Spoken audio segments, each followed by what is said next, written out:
Hey, this is a quick walkthrough on just correcting some images in Lightroom. I'm not going into all the details. There's other videos for that. So first things first, I want to go into the library mode, where this is where all your images get organized, brought in, categorized, labeled, etc. Develop is where you make adjustments, slideshow is where you present, print is another way of presenting, and web is another way of presenting. So those three are presentation, this is where you make changes, and this is where you organize. Okay, that's it. I'm just going to grab a folder full of images, and I'm not even going to use the import dialog, which you can use, which is down here. I'm just going to drag right onto here, and it's going to take a look at the images and put them into a folder based on where they're coming from, and it's going to ask me, do I want to import them? And when I import them, do I want them to have a really small thumbnail, which will load them faster, or a higher res one? So I'm going to pick standard, which is almost high res. And it should take a minute or two to load them, but once they're loaded, they're going to load pretty fast. Okay, so I have all these images here. I can click on them in as single view, or in the multi-view mode. If I select a couple of images, I can click on X, Y, and see a comparison before and after. And if I add a third one to the mix, or subtract one, then it'll sub it out. You get the idea. Anyway, that's for organizing. We're not really going to get into that. This is if you had similar shots that you wanted to pick which one was better. Alright, so we're going to go to Develop, and I'm just going to take a sample image, and over on the top here we have a number of tabs. Basic is the one you're going to do most of your work in. Tone curve, don't really fool too much. Split toning also.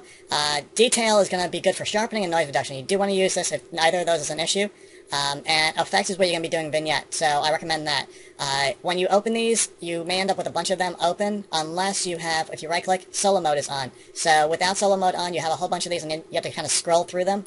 If you change it to solo mode, it only allows one of them to be open at a time. So if I click on this one minimizes. Okay, so I'm going to go to Basic. In Basic, you have a couple of options. You can change it to Auto, where it tries to correct it, based on its guessing, or you can do As Shot, which is this, or custom, where you're modifying it. So anything that you take and modify is automatically going to become custom. Okay, in terms of white balance based on some neutral element, like blacks, grays, or whites, you can click on the eyedropper and click and drag. Now, if I open this up, you'll notice on the left-hand side here, it shows you a live preview of what it's going to look like if you click there. So I'm just going to click here, and that brings us pretty much back to how it was shot, which was pretty accurate. Okay. Same thing with, this thing right here is a live preview of anything that you might be doing. So if you go to Lightroom presets, you can kind of mouse over these, and these are all different adjustments that you can choose from that come with Lightroom. And for the most part, I don't fool with them. But if you want to do some kind of artistic thing, you can play with those, and you can create your own in here, things that you commonly adjust. Okay, anyway, if you click this little bar right here, it basically says, I'm going to auto-hide this until you come over here. So if I click on here, it gives me the full screen. I come back here, it appears, and that's kind of the way I like it. You can also do that with this. So when I come back here, it appears, but otherwise it leaves the screen open for my images. And also the top here, I really don't need anything up here, so I'm just going to minimize that. You can adjust this so that you get nice big previews.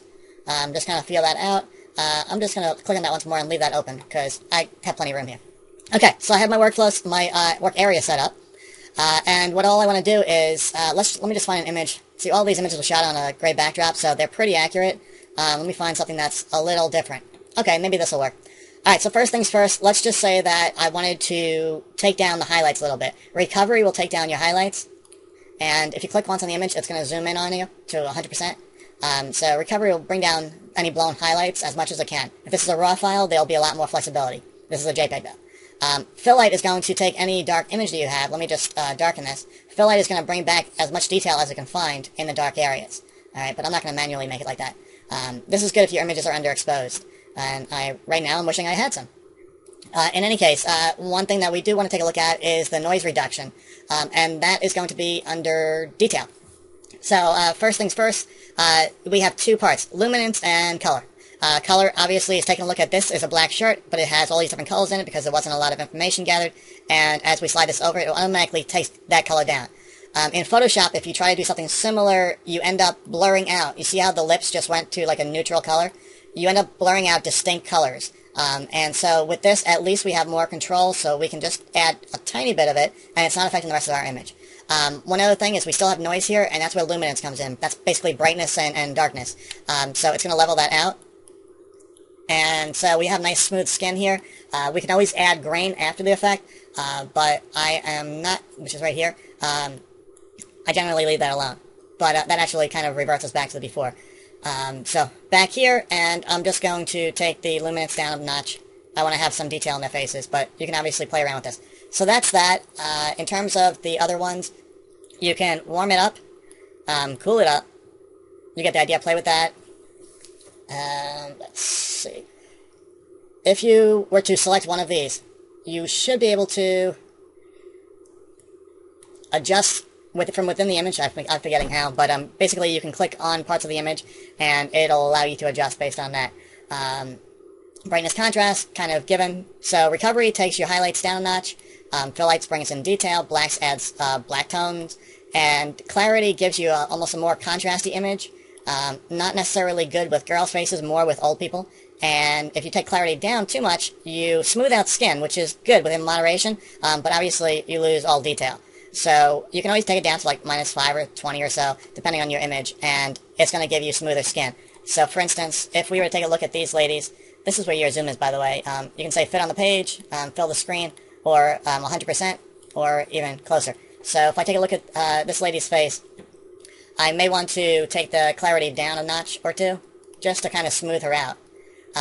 We have red eye, so I'm just going to click in here, and there's going to be a brush, which I'm going to probably want to make smaller.